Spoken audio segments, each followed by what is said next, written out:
Okey, Assalamualaikum. Hari ini selamat sejahtera, salam satu Malaysia, salam sejarah.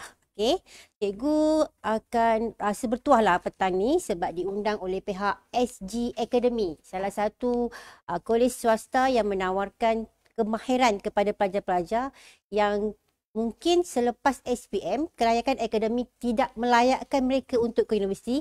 SG Academy welcome untuk kamu semua anak-anak calon-calon SPM tahun 2020. Okey, cikgu tak nak cerita banyak-banyak lah pasal SG Academy sebab ada pakar lagi yang boleh cerita pasal SG Academy. Cikgu cuma nak cerita pasal sejarah. Okey, pasal sejarah. Mudahnya sejarah. Kita tengok dalam tu ada mudahnya sejarah. Mudah ke sejarah? Kalau dekat sekolah, cikgu selalu ditanya oleh anak-anak murid, cikgu macam mana nak lulus sejarah? Cikgu saya nak lulus sejarah, saya nak lulus SPM. Macam mana nak lulus? Macam mana nak ingat semua topik-topik dalam buku teks? Okey. Sebenarnya bukannya susah nak lulus sejarah ni. Senang je. Apa yang senangnya? Nanti kita akan share. Tips by tips akan ada dalam setiap cikgu punya perkataan. So, cuma awak kena check out lah apa benda yang pentingnya. Okay, mudahnya sejarah ni, kenapa cikgu kata mudah? Sebenarnya tak ada calon yang gagal. Yang gagal tu adalah pelajar yang memang tak menjawab langsung kertas soalan tersebut. Tak nak jawab, tak nak fikir langsung. Orang utara kata tak nak fikir. Tak nak fikir apa benda yang ditanya dalam soalan tu. Okey, mudahnya sejarah ni, cikgu nak fokus kepada perkataan sejarah.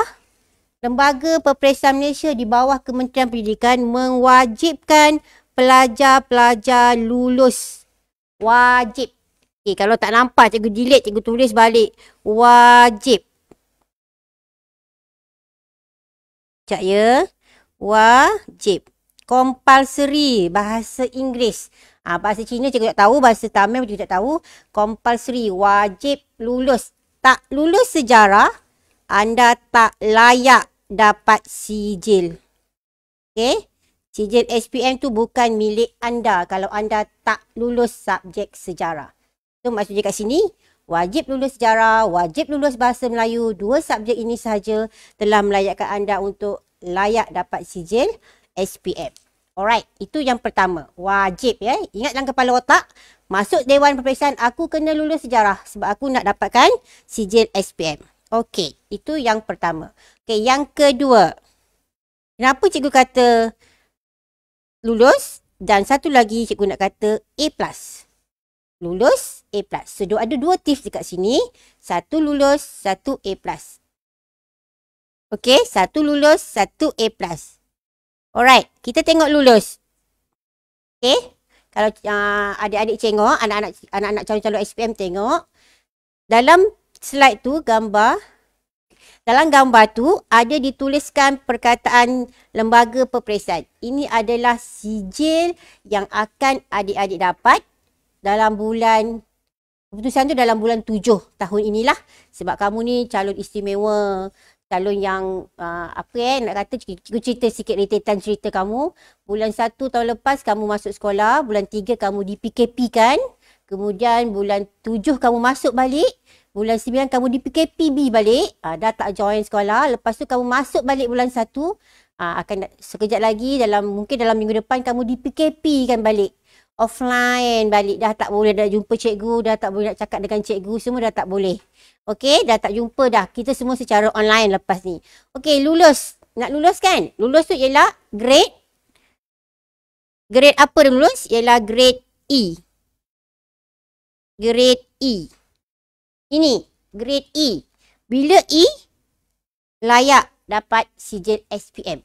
Tak nak grade ni Ni tak nak. G tu pangkah. G tak nak. G tu adalah pangkah. Kalau awak dapat G, tak ada sijil. Awak kena, kamu-kamu sekalian kalian semua kena dapatkan, duduki balik paper Julai. Okay, untuk dapatkan sijil SPM tu. So, mesti dapatkan grade E untuk lulus subjek sejarah.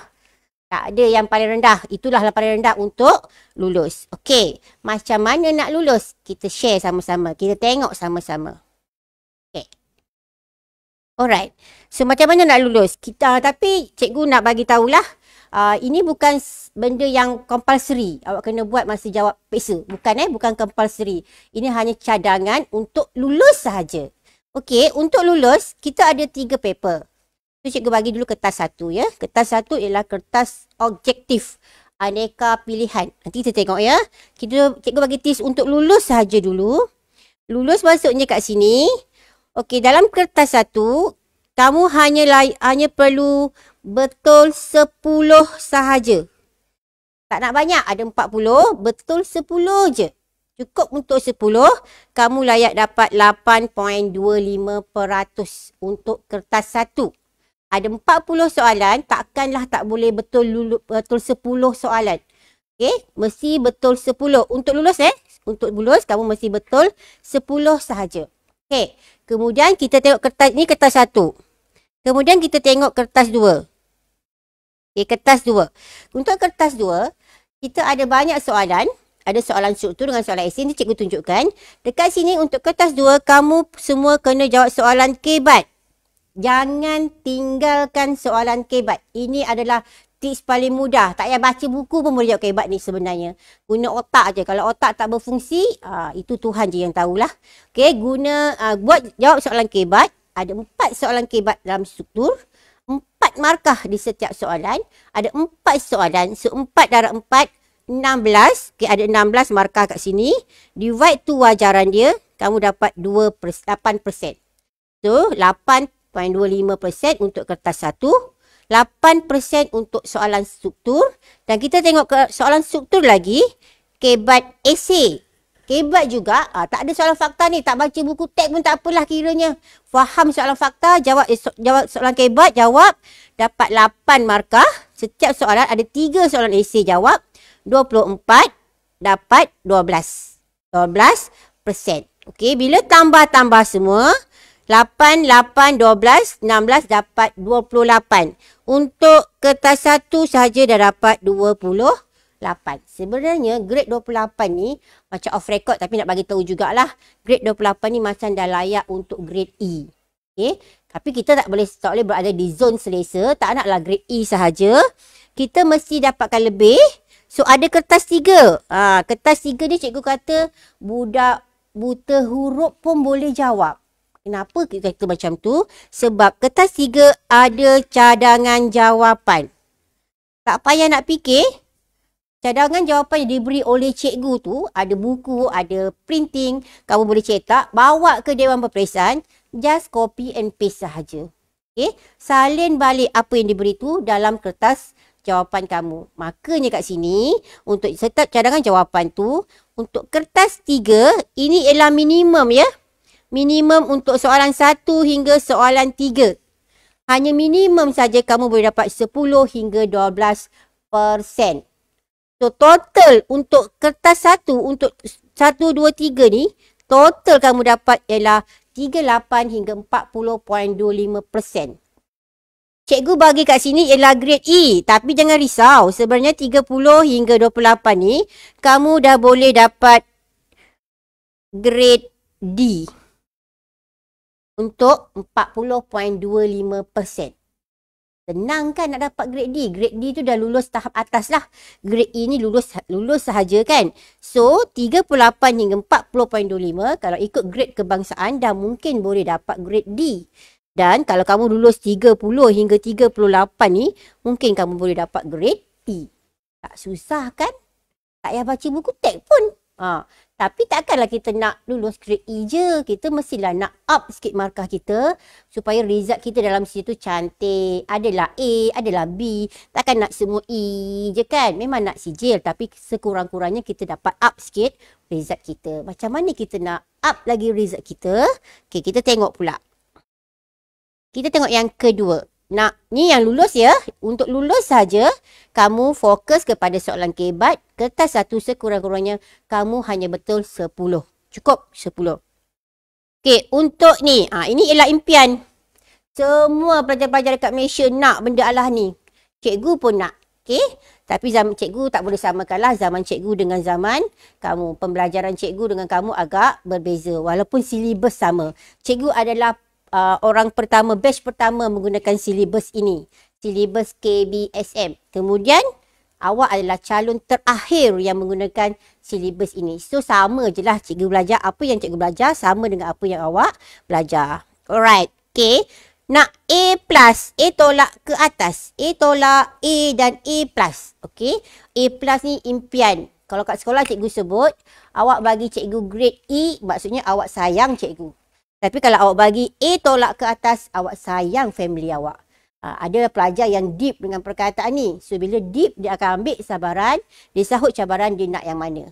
Sayang cikgu, E dah lepas. Sayang family, macam mana? A tolak ke atas. Ada yang sahut cabaran, ada yang kata, tak apalah saya sayang cikgu je. Sebab saya nak sijil SPM.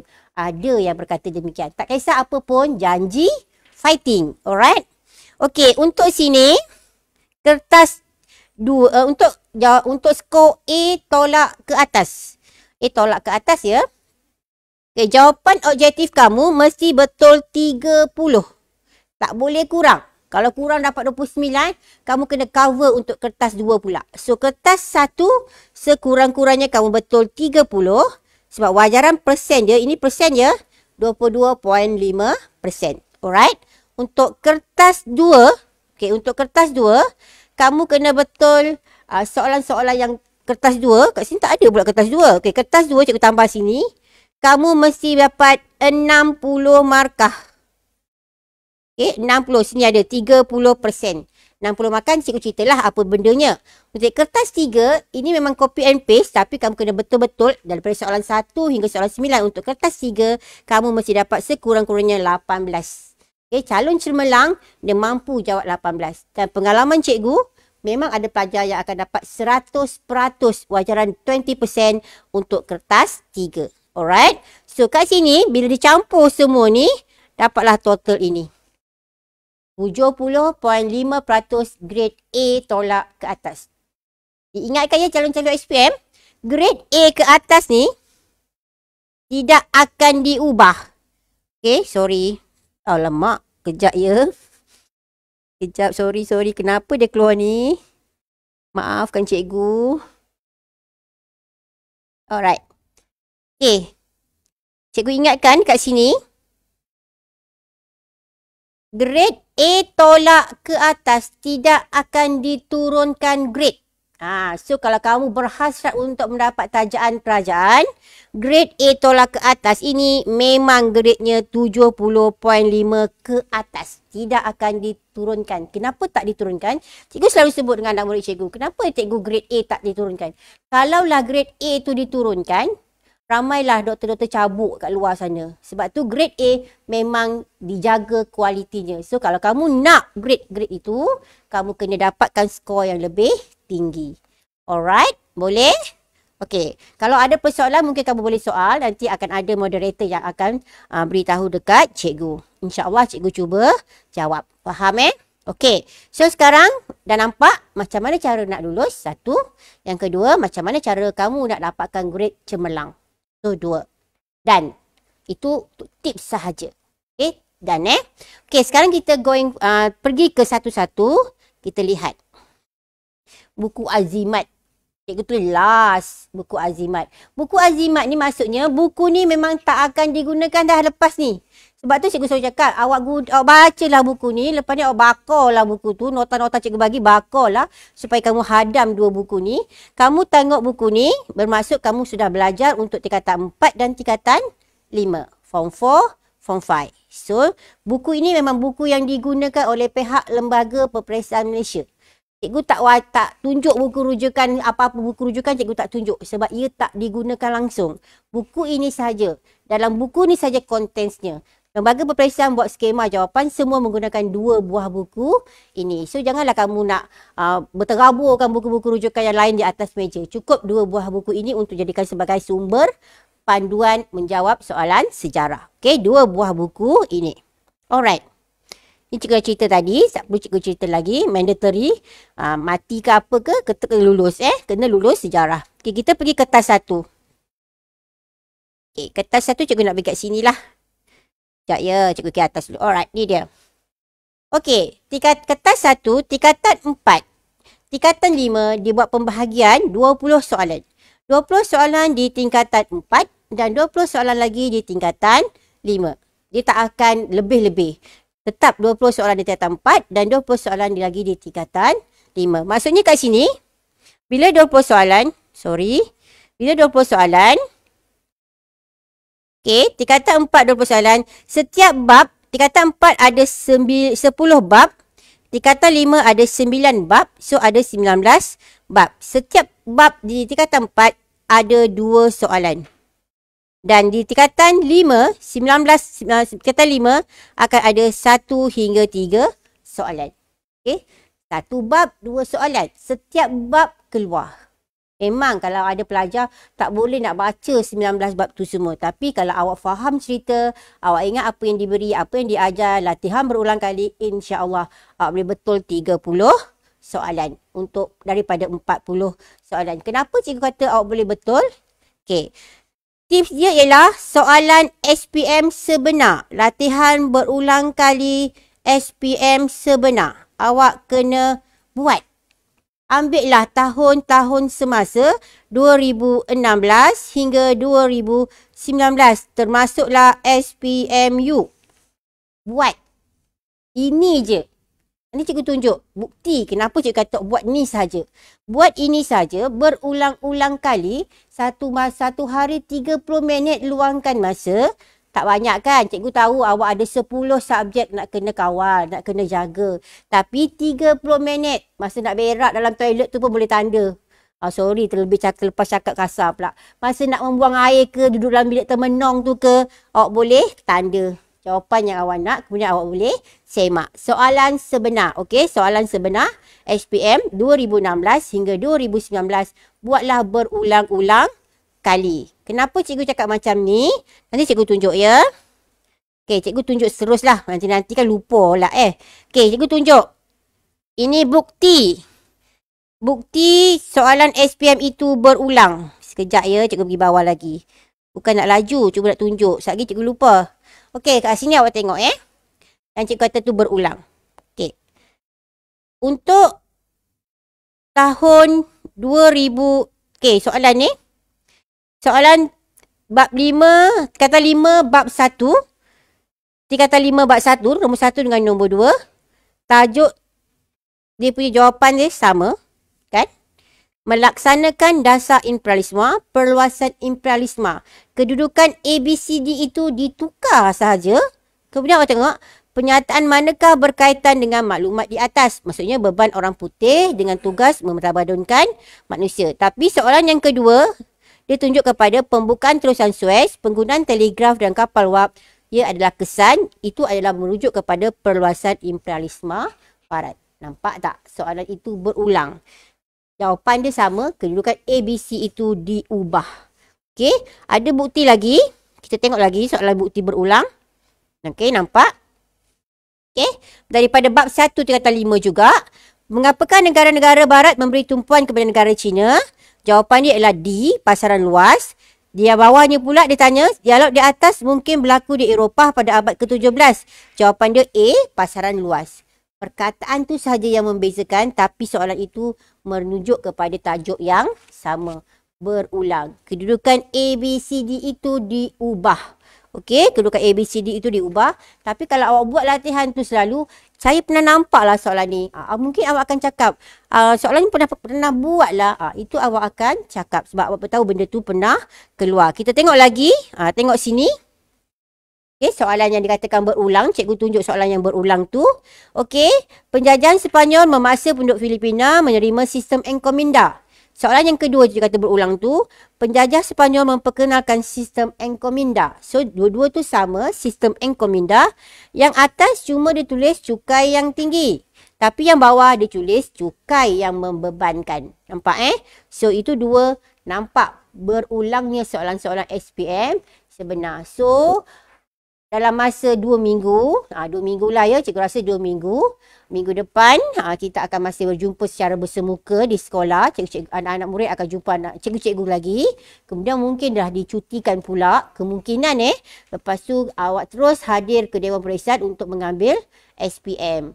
So, dalam masa 2 minggu tu, tolonglah buat soalan sebenar kertas 1. Okey, macam mana awak nak skor kertas 1? Selain daripada membuat latihan berulang, baik saja awak dapat soalan. Sekejap ya. Okey, cikgu bagi tips ya. cara jawab. Cara jawab. Sebenarnya benda ni awak dah selalu, tapi cikgu nak ulang lah. Sebab kita cuba, bila ada ulangan tu, boleh mengingatkan awak. Okey. Cara jawab yang pertama, ialah, dapat je soalan, ada pelajar yang suka hentam, terus je jawab A semua. Ada pelajar yang suka memikir, ada pelajar suka conteng-conteng kertas tu sampai kotor kertas tu untuk mengetahui maklumat-maklumat yang dia tahu, dia akan catat. Okey, dapat je soalan, terus gariskan kata tugas dan kata kunci soalan. Contoh kat sini ditulis, kata kunci dia ialah, kata tugas dia ialah menentang penjajah. Okey? Kata tugas dia ialah menentang penjajah. Apakah persoalannya? Persoalan dia mengapakah? Merujuk kepada tokoh yang diberi iaitu Mat Salleh dan Datuk Bahaman. So, dua perkara awak kena buat bila dapat soalan. Satu, kata tugas. Yang kedua, kata soalan. Kata kunci lah. Okey, kalau mengapa tu, sebab. Kenapa Datuk Bahaman dengan Mat Salleh menentang penjajahan British. Bila dah dapat, dah tahu kata kunci, dah tahu kata tugas, potong soalan-soalan yang tidak berkenaan. Yang awak rasa memang confirm salah, awak terus potong. Tak perlu tengok dah lagi. Kemudian, awak pilih satu jawapan yang paling lengkap. Okey, pilih satu jawapan yang paling lengkap. Okey, ada kadang-kadang kita confuse. A dengan B macam betul je cikgu. Kadang-kadang confuse. Bila confuse, pilih jawapan yang awak rasa paling tepat sekali. Okay, kalau tersilap tu, itu bukan rezeki awak lah. Okey, kadang-kadang kita tak tahu kan. Diingatkan ya, soalan kertas 1 tak ada buka soalan. Awak tak boleh nak tengok balik, tengok markah awak balik. Tak ada. Ya, dia tak ada nak buka-buka untuk awak. Okey, cikgu tunjuk yang ni. Okay. Cikgu nak tunjuk apa itu kata tugas dengan kata soalan. Okey. Kata tugas dia ialah menyatukan negara. Okey, menyatukan negara masing-masing. Persoalan dia ialah apakah? Apakah persamaan kedua-dua tokoh itu, iaitu merujuk kepada pernyataan yang diletak di tepi itu ialah Otto Edward von Bismarck. Okey, so jawapan dia, awak kena tahu apakah yang dibuat oleh pihak barat untuk membentuk sebuah negara bangsa. Awak kena ingat yang tu. Okey, awak akan ketepikan soalan, jawapan-jawapan yang tak lengkap, yang awak rasa memang confident salah. So, awak ketepikanlah. Mengenepikan perbezaan warna kulit. Macam racism, no bunyinya ya. Salah. Masyarakat majmuk. Barat tak ada masyarakat majmuk. Salah. Membina empayar yang luas. Boleh dikatakan betul. Real politik. Boleh dikatakan betul. So, apa cara yang dibuat oleh orang barat? Dia nak bina empayar yang luas ke? Dia dah memang membina, dia memang sudah membina empayar yang luas. So, jawapan dia menggunakan kaedah real politik. Kenapa? Sebab dia orang sukakan keganasan. Melalui keganasan, melalui peperangan, mereka boleh bentuk sebuah negara bangsa dia tanpa ada campur tangan ataupun bangsa-bangsa lain di negara mereka. Negara mana yang ada masyarakat majmuk? Jawapannya confirm lah Malaysia. Okey, tak ada negara lain yang macam Malaysia. Okey, itu cara nak jawab soalan kertas 1. Pertama, mesti gariskan kata kunci. Yang kedua, mesti gariskan kata tugas. Dua perkara itu awak faham, awak akan dapat jawapan yang tepat. Jika awak menghadapi nervous, gementar, awak rasa macam ya tak ya, awak bulatkan dulu soalan tersebut. Awak pergi ke soalan yang lain yang mungkin lebih mudah untuk awak jawab. Jangan ambil masa terlalu lama. Okey? Dekat sini, awak satu soalan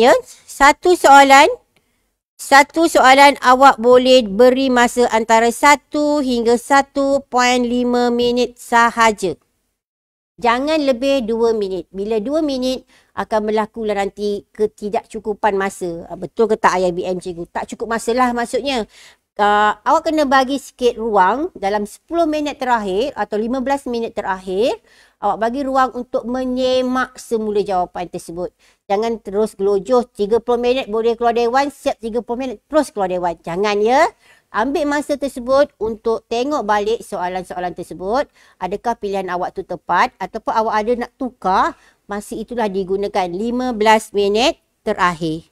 Okey, awak boleh ada masa untuk tukar jawapan jika awak ada rasa confident. Kalau tak, orang kata yang pertama itulah yang terbaik. Boleh juga guna. Ikutlah mana-mana falsafah yang awak nak. Yang penting jawapan itu tepat. Okey, faham?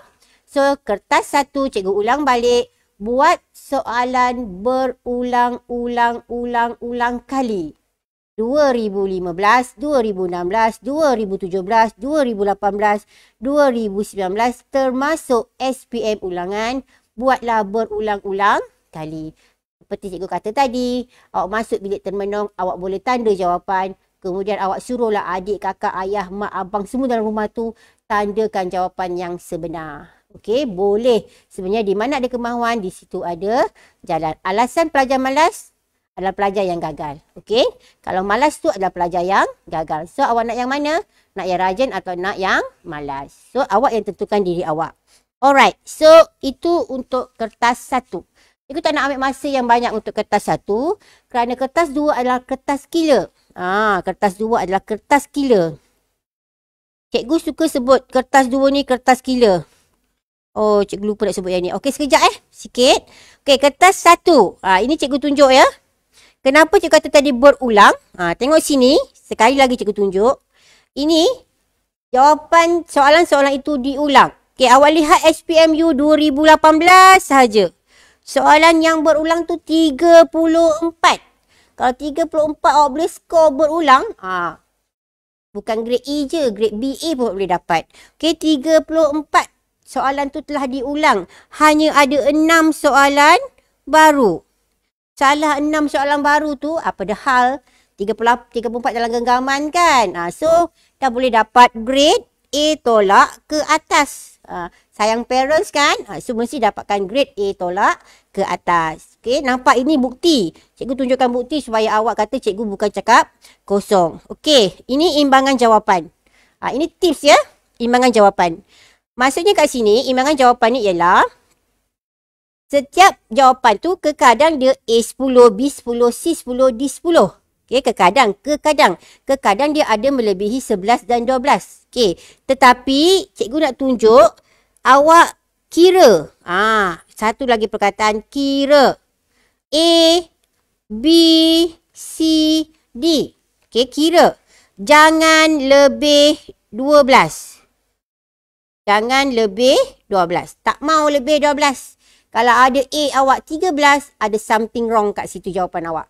So, kira jangan lebih 12. Kalau awak kurang 7 je A awak. 7 pun. Tengok kurang. 7. Kalau tiba-tiba A awak 7. Itu pun ada something wrong dekat situ. So, kira mesti ada antara 8 hingga 12. Ataupun sekurang-kurangnya 9 hingga 12. Itu wajaran. Kebiasaan yang cikgu tengok dalam setiap tahun peperiksaan. Inilah. So, kira. Salah satu tips je kira. Kok-koklah A awak 20. Memanjang. A je awak kira kan. Pun tak boleh juga. Okey. Okey. Kita tengok kertas 2. So, settle kertas 1. Pastikan dalam genggaman 30 ke atas untuk dapat grade A tolak ke atas. Dan dapatkan 10 betul untuk dapatkan grade E. Lulus SPM. Okey. Kita tengok kertas 2. Okay, ini kertas 2. Kertas 2 ni adalah kertas killer. Cikgu panggil dia kertas killer lah. Kenapa kertas killer? Awak tak dapat, tak faham konten buku teks tingkatan 4 dan tingkatan 5, mustahil untuk awak jawab. So, awak kena faham, tahu isi dan fakta dalam buku teks tingkatan 4 dengan tingkatan 5. Dia memang ada fakta. Tak ada fakta, awak jawab merapu, tak ada markah. Jawapan awak betul, fakta yang tepat, ada markah. Itu kertas 2. So, awak dah tak boleh dah nak merapu-rapu, nak hentam. Tak boleh dah. Okey? Itu kertas 2. Kertas 2, okey, ini kertas 2. Sama juga macam kertas 1. Lembaga peperiksaan ni memang menggunakan sepenuhnya buku azimat tu. Awak tak payah guna buku lain. Buku azimat tu digunakan sepenuhnya oleh Lembaga Peperiksaan Malaysia. Untuk tingkatan 4 dan tingkatan 5, ada 11 soalan. Okey, ada 11 soalan. 11 soalan itu merangkumi struktur dan juga esei. Struktur ada 4 soalan. Okey, ada 4 soalan. Esei ada 7 soalan. So, semua sekali ada 11. Awak kena bersyukur. Pelajar-pelajar calon KBSM ni 7 soalan esei. Awak hanya perlu jawab 3 sahaja. 3 sahaja awak jawab. Syukur, banyak pilihan. Ada 7, awak pilih 3. Dan 3 ni sebenarnya kalau awak dah didedahkan dengan perkataan tema, awak dah fokus di mana bab yang awak nak kaji, awak tak pergi dah bab lain. Awak taja bab itu sahaja. Itu yang sebenarnya tips. Tapi kadang-kadang pelajar ni, dia gabra. Lebih gabra daripada cikgu. Memanglah dia nak jawab peksa kan. Gabra tu maksudnya, bab 1 nak baca sampai bab 10 nak baca. Kemudian bab daripada form 5, bab 1 hingga bab 9, semua bab nak baca. Tak perlu sebenarnya. Bukan tak perlu apa. Sebabnya awak ada cara yang lebih mudah untuk awak dapat kuasai bab-bab di tingkatan 4 dan di tingkatan 5. Alright? Okey, so ingat ada struktur dengan esei. Masa diberi 2 jam 30 minit. Alright, ini okay. Ni cikgu cerita tadi kan, pasal nak lulus. Nak lulus kan? Nak jawab soalan kebat je. Tu cikgu cakap, soalan kebat. Okay, soalan kebat, soalan struktur C adalah soalan kebat. Esei juga soalan C. Soalan C untuk struktur, soalan C untuk esei adalah soalan kebat. Di mana soalan kebat awak tidak memerlukan awak ingat, awak hafal fakta. Tak. Dia memerlukan ni. Kalau masa ni otak awak blank, kosong, awak tak boleh fikir, itu memang Tuhan tak tolong awak lah. So awak kena berdoa, otak awak berfungsi dengan baik supaya awak boleh menjawab soalan kebat dengan cemerlang. Okey? Dengan cemerlang. Kenapa? Bila awak jawab soalan kebat, okay, awak tengok kat sini, 4 markah untuk 4 soalan ada 16 markah. So awak dapat 8%. Okey. Untuk 8 markah, 3 soalan di bahagian esei, awak dapat 12%. Nampak? So 20% dapat dah untuk jawab soalan kebat. Kertas 2 awak dapat 20%, kertas 1 tadi awak dapat 8.25% dan dapat 29%. Mustahil ke nak lulus? Takkan. Senang nak lulus sejarah. Cuma nak dan tak nak. Orang Cina kata yau puyau. Okey? Nak dan tak nak. Okey. Kita dah lihat soalan kebat kertas 2, soalan kertas 1 membantu awak untuk lulus sejarah. Okey. Kita tengok bentuk soalan. Ini caralah. Okey, kalau awak dapat soalan sebegini, bentuk soalan sebegini, awak boleh tulis jawapan dengan easy. Maksud demokrasi. Okey, cikgu tunjuk. Apakah maksud demokrasi? Awak tulis kat sini, demokrasi ialah pilihan pemimpin di tangan rakyat. Tangan rakyat. So, kat sini ialah. Awak buatlah kepala ayat. Demokrasi ialah pilihan rakyat. Sorry, silap pula cikgu. Maaf ya. Maafkan cikgu. Cikgu tulis pun dah tak betul. Okey. Pilihan rakyat memilih pemimpin. Itu ialah maksud demokrasi. Okey, itu maksud demokrasi. Pilihan rakyat memilih pemimpin. Dah dapat 1 markah. Okey. Kalau dekat sini 1, 2, 3. Tengok soalan B. 3 ciri demokrasi yang diamalkan di Antas.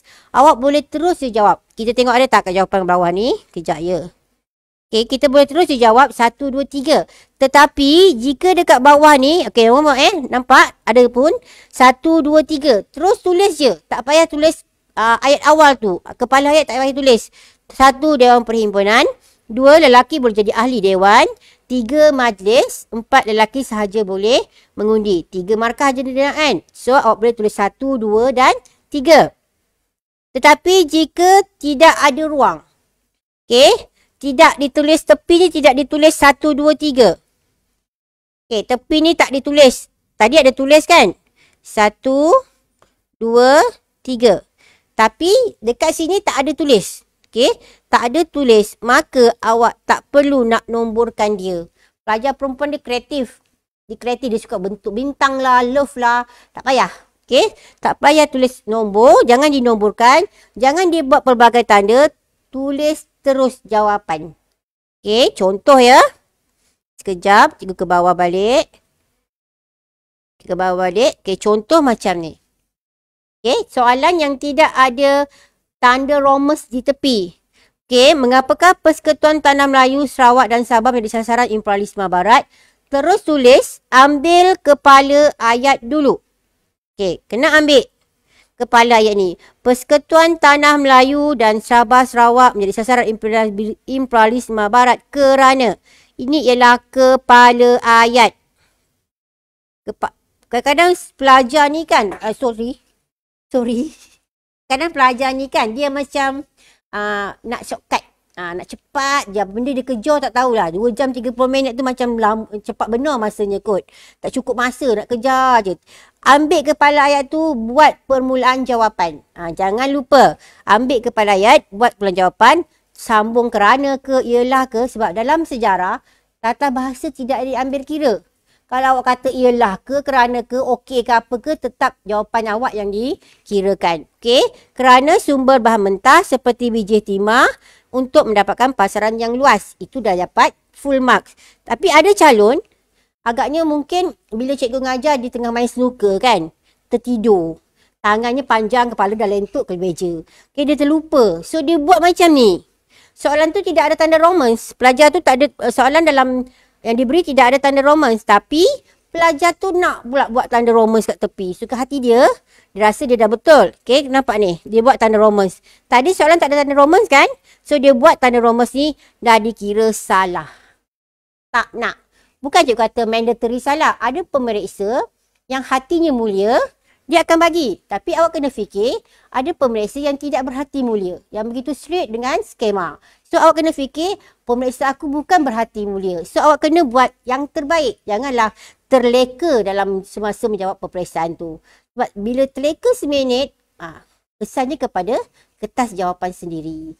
Okey. So kenalah buat macam ni. Walhal dia boleh dapat 3 markah ni, betul dah jawapannya. Tapi oleh kerana dia menulis 1, 2, 3, terus tak bagi markah. Kalau pemeriksa tu baik, mungkin dia akan bagi 3 markah akan divide 2. So, dapat 1.5. Rugi tak? Rugi kan? Siapa yang rugi? Cikgu. Tak, cikgu tak rugi. Awak yang rugi. So, fokus masa jawab periksa. Kalau soalan tidak ada tanda romans, jangan ditambah tanda romans. Buatlah ayat sepenuhnya. Jawab pen habis. Bawalah 10 batang sepenuh-penuh. Pen awak boleh bawa. Tulislah. Okey, tak ada cukup pen. Minta pengawas peperiksaan tu pinjam pen dia. Boleh, dia bagi je nanti. Taklah kejam pengawas tu, ya. Okey, so nampak ya? 2 cara. 1, untuk soalan struktur. Tips yang pertama, kalau tidak ada tanda romans, jangan ditambah tanda romans. Yang kedua, gunakan penanda wacana supaya menampakkan ayat awak itu cantik.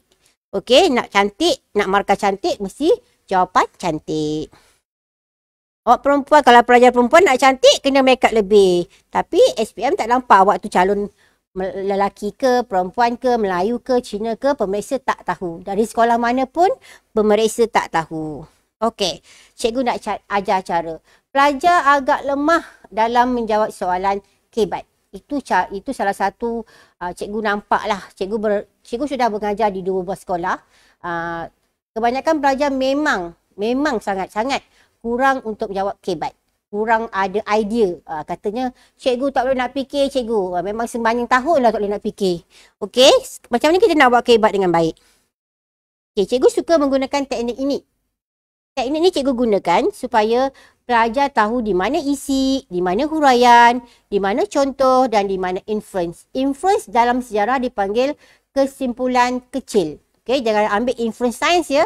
Inference science jadi sebab. Inference dalam sejarah dipanggil sebagai kesimpulan kecil ataupun kesannya. Okey, cikgu tunjuk. Ini teknik yang cikgu suka ajar kepada cikgu lah. Supaya awak boleh dapat secara rubriknya awak berada di aras yang paling tinggi. Alright, kita tengok ya. Okey, kita tengok macam mana cara nak jawab kebat menggunakan teknik acuan untuk mendapat aras 4, aras tinggi, iaitu menggunakan rubrik. Secara rubrik lah. Soalan pemeriksaan ni ada secara rubrik dan secara analytical. Pemeriksa ni dia baik hati. Jangan risau. Kalau awak bagi secara analytical pun awak dapat markah. Tapi kalau awak bagi secara rubrik, awak terus dapat markah di aras yang tinggi. Okey. Soalan tunjuk apakah faktor yang mempengaruhi kegiatan ekonomi kerajaan agraria? Berikan penjelasan anda. Okey. Kita tengok kat sini. Faktor, seperti biasa cikgu cakap, ambil kepala ayat. Faktor yang mempengaruhi kegiatan ekonomi kerajaan agraria ialah, ialah tanah yang subur. Ini ialah isi. Ini ialah isi. Awak nak sambung jadi huraian, ambil tanah yang subur sesuai untuk kegiatan pertanian. Ini ialah huraian. Huraian. Nampak?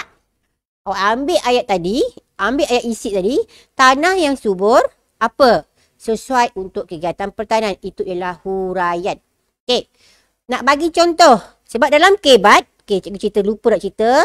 Kebat mesti ada isi, mesti ada huraian, mesti ada contoh dan mesti ada kesan. Itu soalan kebat. Oh, jatuh lagi pen cikgu. Contoh. Contohnya, contohnya, terus tulis perkataan contohnya, menanam padi dan jagung. Ini ialah contoh. Terus tulis. Terus tulis. Bila awak nak buat kesan, ataupun inference, kesimpulan kecil, awak terus je tulis. Cikgu tulis hal ini demikian awak tak payah tulis ni. Awak potong, awak tulis kesannya. Kesannya, tanah yang subur akan dapat meningkatkan hasil pertanian. 1. Dapat menampung keperluan penduduk. 2. Dan membantu perkembangan ekonomi kerajaan agraria. So, kesan dekat sini awak dah dapat 3 markah. Isi 1 markah. Huraian 1 markah. Contoh 1 markah. Kesan 3 markah. 3, 4, 5 dan 6 markah. Awak sudah perolehi. 6 markah awak dah perolehi. Maksudnya 1 isi awak dapat 6 markah. Soalan kebat ada 8 markah. So tambah lagi 2. Isi dan huraian dah cukup. Tak perlu nak fikir panjang-panjang. Cikgu, kenapa cikgu suka awak guna teknik ni? Awak tengok ya, cikgu nak bagi tahu kalau awak menggunakan isi sahaja. Awak guna isi sahaja ya. Faktor yang mempengaruhi kegiatan ekonomi kerajaan ialah tanah yang subur. Cikgu bagi kat sini tulis tanah yang subur. Tanah yang subur. 1 isi. Apa lagi faktor yang mempengaruhi kerajaan agraria? Awak kena cari lagi isi. Apa lagi isi dia? Yang kedua ialah mempunyai sumber tenaga kerja. Awak kena tengok banyak nanti sumber tenaga kerja. Yang ketiga, keempat, kelima, keenam. Awak kena pilih isi. Idea sampai dah tak ada dah tulis isi. Apa idea? Cikgu pun dah tak ada idea dah tulis isi kat sini. So, akan jadi sukar. Bila awak ada isi, bila awak ada huraian, bila awak ada isi, bila awak ada huraian, bila awak ada contoh, dan bila awak ada kesan, lebih memudahkan awak untuk skor. Senang nak dapat markah sebenarnya.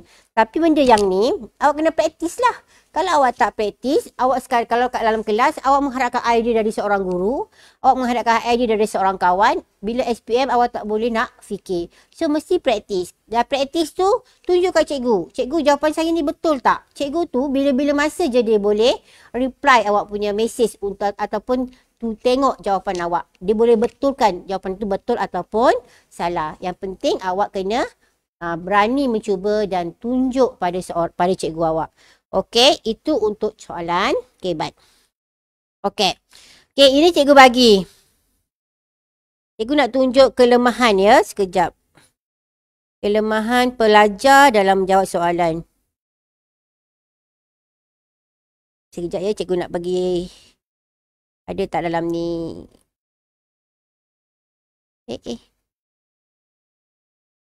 Sorry, sekejap ambil masa. Sini. Ini contoh. Cikgu bagi contoh lah. Cikgu ambil daripada pelajar sebenar. Calon sebenar. Cikgu bagi contoh kat awak. apa kelemahan pelajar-pelajar semasa menjawab soalan SPM. Okey, kelemahan pelajar.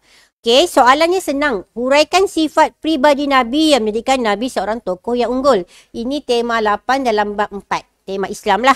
Okey, pelajar ni jawab, digunakan kepala ayat. Sifat pribadi Nabi sehingga menjadi tokoh yang unggul ialah sifat sidik. 1. Fatonah. 1.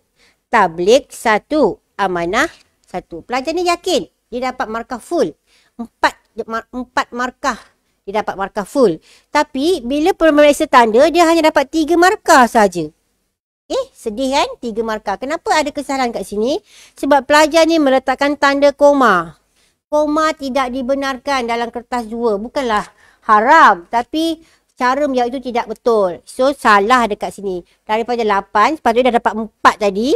5 dapat banyak, tapi dapat 3 sahaja. Okey. Apa sepatutnya pelajar jawab? Pelajar kena menggunakan ayat yang lengkap. Okey, macam ini. Sepatutnya. Okey. Tak payahlah, cikgu kata tadi, tak payah nak sayang ink, tak payah nak terkocoh-kocoh buat. Okey, buat jawapan secara lengkap. Okey, tengok sini. Sifat sidik. Okey, sifat sidik. Okey, sifat sidik. Ambil balik sidik tu, Nabi tidak pernah berbohong. Bukan sidik koma, fatona koma, tabligh koma, semua nak koma. Lama-lama masuk ICU terus kiok kan. Tak payah nak koma. Buat ayat lengkap, buat ayat penuh. Buatlah ayat contoh ke apa. Semua bagi ayat yang lengkap. Kalau macam ni, kamu dapat 9/8 tapi maksimum tetap 8 markah. Jawapan yang sama ada di atas tapi kamu menggunakan teknik yang salah.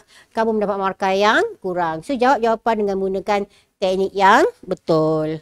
Okey, itu untuk kertas 2. Untuk jawapan-jawapan yang berbentuk ayat lengkap, kamu buatlah menggunakan ayat lengkap.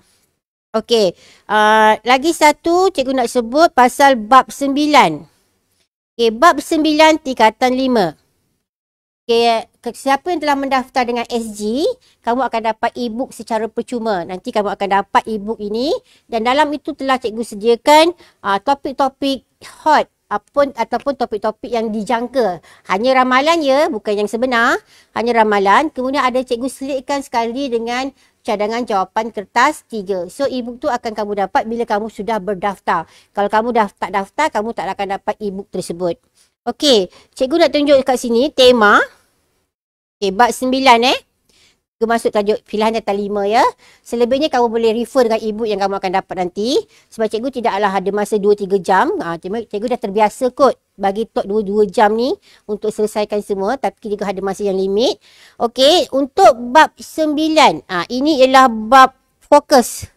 Dah berbuih dah mulut kalau kat sekolah cakap ni. Semua cikgu-cikgu cakap. Bab 9 ini ialah bab bonus. Bonus maksudnya wajib. Memang keluar SPM. Bab bukan tajuk. Bab. Bab bonus. Bab wajib yang akan keluar soalan esei nombor 11. Esei nombor 11. Kalau awak baca bab 9 saja, awak dah boleh dapat 20 markah. Okey, dekat sini cikgu bagi bab 9. Ada 3 tajuk yang difokuskan. Tajuk dasar luar, tajuk pertubuhan, ASEAN dan juga OIC. Semuanya ada dalam e-book. Cikgu dah sertakan dalam e-book. Yang berdaftar saja dapat, yang tak daftar sorry. Okey, so ini adalah tajuk-tajuk. Dalam ni ada banyak cikgu bagi. Ini untuk tingkatan 5, bab 1 sampai bab 9 dan ini untuk tingkatan 4. Okey, ini untuk tingkatan 4. Mana tadi tingkatan 4 hilang dah. Tak ada pula dah. Okey, ini untuk tingkatan 4. So, semuanya ada tajuk-tajuk yang dikirakan hot untuk soalan SPM tahun 2020. So, nak dengan tak nak, rajin dengan tak sajalah. Awak boleh mengulang kaji pelajaran. Okey. Ada banyaklah benda-benda dalam ni cikgu share dengan kamu. Supaya kamu boleh ulang kaji di saat-saat akhir. Tengok dekat phone pun boleh buka. Dekat dalam bilik termenung pun boleh baca. Yang penting kemahuan itu sendiri. Cikgu dah sentuh kertas 1, cikgu dah sentuh kertas 2. Sedikit teknik ataupun cara untuk awak jawab soalan. Especially soalan kebat yang membantu awak untuk dapatkan markah yang lebih baik. Kemudian kertas 3, cikgu dah sertakan cadangan jawapan dalam e-book. Awak boleh refer. Dekat sini cikgu tak sentuhkan. Kerana kertas 3 ni, awak dah tahu tema, dah tahu bab. Cuma awak nak prepare untuk menulis. Okey, faham soalan, pilih jawapan dalam kertas cadangan jawapan tu. Itu sahaja cikgu rasa untuk paper sejarah. Sejarah wajib lulus. Orang Korea kata fighting. Fighting untuk apa? Fighting untuk lulus SPM. Kenapa kena lulus? Bukanlah SPM tu penentunya, tapi SPM tu adalah langkah pertama awak untuk ke bidang seterusnya. Okey. Sekian sahaja. Cikgu tahu ada persoalan ataupun tidak. Kita tunggu moderator lah. Kok ada persoalan ke apa ke? Tak ada persoalan yang dikemukakan. Cikgu stop sampai sini. Cikgu memohon maaf jika ada kekurangan di pihak cikgu. Selebihnya Tuhan yang menentukan dan cikgu serahkan seterusnya kepada moderator, Cik Syafiq.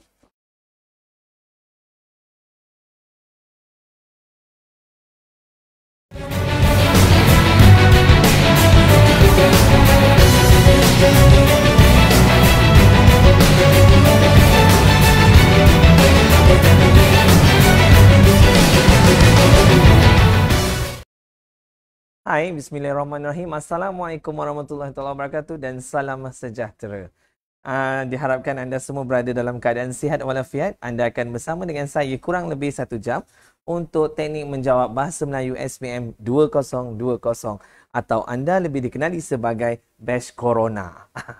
Jadi kita tak boleh cakap apa-apalah kerana anda sangat istimewa. 18 tahun masih lagi bersekolah. Tak pernah dibawa orang lagi lah. Okey, apa-apa pun seandainya anda masih lagi merupakan kumpulan yang menerima dugaan dan cabaran ini, bermakna Allah tahu anda boleh hadapinya. Pasal itulah golongan anda diberikan dugaan seperti ini. Tapi insyaAllah saya doakan agar anda semua sukses dan dapat skor dalam mata pelajaran terbaik. Yang penting wajib lulus Bahasa Melayu. Tadi subjek sejarah, sekarang Bahasa Melayu. Tanpa membuang masa lagi. Tak kenal maka tak cinta. Saya lebih dikenali sebagai Cikgu J. Nama penuh Muhammad Jalil bin Muhammad Yunus. Lebih dikenali dengan J-A-Y. Jalil and Yati. Yati itu isteri saya. Kenapa? Berjayanya seorang lelaki tentu ada perempuan di belakangnya. Iaitu isteri tersayang saya. Okey. 15 tahun tempoh perkhidmatan. Saya pernah dinombatkan sebagai penerima untuk Anugerah Pendidik Kreatif sekitar 2017. Anjuran Berita Harian. Anugerah terakhir saya adalah pendidik ikon guru daerah Hulu Langat dan juga Johan untuk pertandingan guru inovatif peringkat negeri Selangor tahun 2020. Di hari ini, bertuahnya anda kerana saya akan ketengahkan inovasi PIK dalam penulisan karangan untuk anda amalkan untuk skor Bahasa Melayu A, A+ ataupun A- sekurang-kurangnya insya-Allah. Jadi, tanpa membuang masa lagi, jom bersama dengan saya. Kita dapat tengok seminar sentuhan terakhir, betul-betul terakhir untuk anda hari ini. Jadi kita akan tengok Bahasa Melayu kertas 1 akan ada 2 jam 15 minit membawa 130 markah. Kita dapat tengok di situ, ini ialah pemetaan kurikulum perincian kertas 1 sebanyak 130 markah. Bahagian A 30 markah, tulis sebuah karangan dengan 3 isi bermakna 5 perenggan. 5 perenggan. Jadi tak perlu masukkan isi luar anak-anak. Walaupun dalam arahan untuk bahagian A ialah terdapat sebahagian daripada isi. Bermakna walaupun sebahagian isi anda diberikan kelonggaran untuk menggunakan isi luar sebagai backup. Tetapi anda perlu hanya 3 isi sahaja.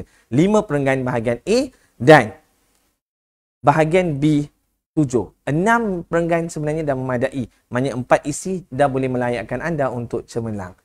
Bahagian A, 1 perenggan. Okey, tolong take note anak-anak. Ambil pen, ambil kertas, tolong catatkan. Bahagian A, 1 perenggan, setengah muka surat sama dengan 8 minit. Anda ambillah cara ini, anda gunakanlah praktikannya untuk hari yang bersisa ini. Okey, untuk bahagian B, anda diberi masa 1 jam 30 minit. Anda menulis 1 perenggan 1 muka surat sebanyak 15 minit. Jadi itu yang anda perlukan. 1, 4, 1 untuk bahagian B. 1 perenggan 1 muka surat 15 minit. Bahagian kertas 2. Nanti kita akan sambungkan pada minggu depan. Soalan 1, 30 markah. Soalan 2, 35 markah. Bahagian A, B, C, D. Dan Soalan 3, 30 markah, A, B, C, D dan E. Dan soalan 4, 15 markah, bahagian A dan bahagian B. Di sini saya sertakan untuk anda ialah tema buku teks sekolah menengah yang pernah anda gunakan. Di situ ada kurang lebih 18 tajuk. Anda ambilkan dulu tajuk-tajuk ini. Snap, screenshot, apa yang kaedah anda ada, anda gunakanlah. Tapi bukan salin. Tak ada masa nak tunggu. Jadi ini ialah tema-tema buku teks. Kenapa saya bekalkan? Tak tahu tema, macam mana anda nak pergi kepada tajuk-tajuknya. Okay? Tema-tema ini adalah sangat penting dan ramai yang menunggu. Cikgu J, tak ada soalan spot ke? Inilah soalan-soalan spot. Tajuk-tajuk spot, tema-tema spot. Kenapa? Daripada buku teks dah diambil dan bikin soalan itu. Okay, tajuk nombor 10 hingga nombor 18. Dah snap, dah screenshot, dah simpan baik-baik. Okay, untuk anda baca benda ni nanti. Okay. Ini ialah tema buku teks. Nanti saya akan bagi pula tajuk-tajuk yang perlu diberikan perhatian yang lebih untuk anda cari karangan-karangan contoh, carikan karangan contoh, tandakan isi-isi penting bagi setiap tajuk, bermakna anda sudah mula bersedia untuk peperiksaan SPM anda.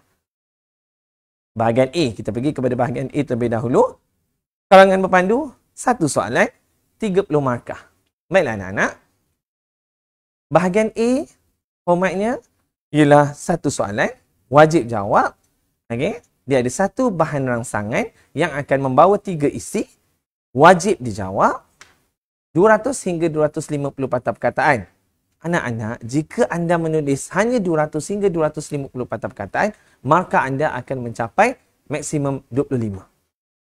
Tapi, jika anda pandai mengembangkannya, itu saya kata 1/8 minit. Ditulis dalam setengah muka surat. Sebanyak itulah anda boleh skor kepada 30 markah dengan menggunakan jumlah masa 40 hingga 45 minit. Jadi 5/8 8 minit, 5/40 minit cukup. Jadi latihan anda sekarang bermula. Latihan berpandu, ambil satu masa tu, pendahuluan, satu isi, satu penutup. Pinjamkan dalam hari anda hanya 24 minit. Selesai.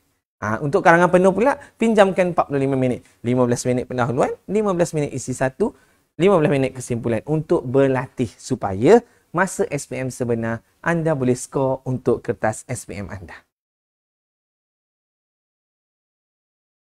Itu ialah kriteria cemerlang. Jangan tengok yang bawah tu. Anda tengok yang cemerlang. 26 hingga 30 markah. Apa yang perlu ada? Di situ. Di situ banyak-banyak tu. Oh, cikgu, banyaknya nak kena baca. Banyaknya nak kena faham. Jadi kita nak buat macam mana? Di situ saya akan perkenalkan kaedah PIK sebentar lagi. Dan dah digarapkan semua perkara-perkara yang ada ditulis di situ. Okey. Tema, idea memberikan gambaran asas mengenai isu dan juga topik perbahasan yang ingin anda dijawabkan. Dan isu semasa ialah senario terkini. Perlu dikaitkan dengan tema, tugasan ialah kehendak soalan, skop tugasan itu, kupasan dan huraiannya yang dikendaki oleh soalan. Okey, ini ialah secara umum yang perlu anda faham apabila anda menjawab kertas bahasa Melayu karangan. Okey, ini bahasa-bahasa yang biasalah kita dengar. Apa tu tema? Tema yang ada dalam buku teks. Apa kehendak-kehendak soalannya? Tajuk-tajuk yang berkaitan dan dalam arahan itu ada kenyataan dan ada soalan. Karangan mesti menepati tugasan, bahasa gramatis, penggunaan tanda baca yang betul dan tepat, ejaan mengikut sistem ejaan rumi bahasa baru, penggunaan bahasa gramatis, kosakata luas dan tepat. Apa maksud kosakata luas dan tepat? Baiklah anak-anak, saya berikan anda satu perkataan. Anak. Perkataan lain bagi anak ialah apa? Ya, cahaya mata. Anak, cahaya mata, zuriat. Anugerah Tuhan yang tiada tanding nilainya. Okey, bermakna daripada satu perkataan anak tu kita dapat perkataan cahaya mata, zuriat, anugerah Tuhan yang tiada tanding nilainya, bermakna anda sedang melakukan perluasan perkataan. Kenapa saya fokus kepada perkataan anak?